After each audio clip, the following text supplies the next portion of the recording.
So I was ruminating, not being present. And in the midst of it, I caught a glimpse of happiness and I held on to that. And I'm going to share that with you now as a method of breaking that pattern of thought. I had a very bad time dating. And I fully accept that while they were not good people, I let them do what they did to me for the most part.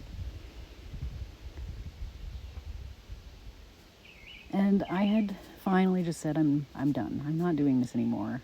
Um, and I had sworn off men. I was like, I'm done dating. I'm going to live alone. I got my dogs. I had cats actually then. I got my cats. And I had said that at the table in the staff room. And one of the people that I work with said, will you give one more a chance? And so I told her that, she was going to have to sell me because I don't think so. And she told me a bunch of stuff. And I said, what the heck? So I told her to give him my number. And I didn't get a text that night. I was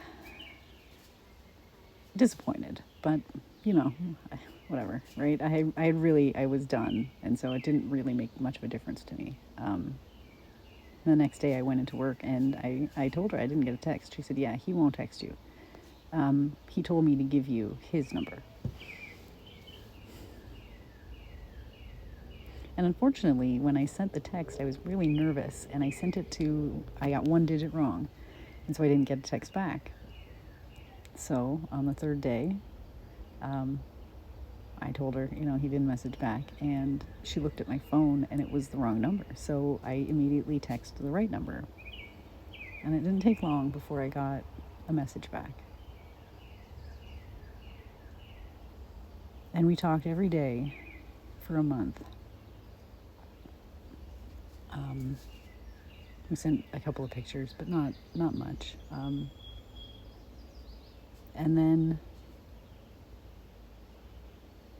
I came home, and he came over after I had taken my kids to their dad, and we spent an hour at the shore.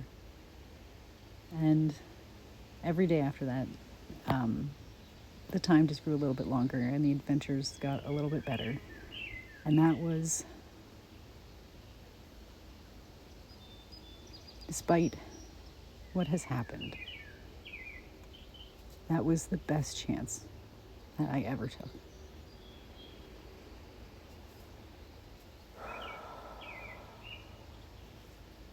It is wonderful to feel truly loved.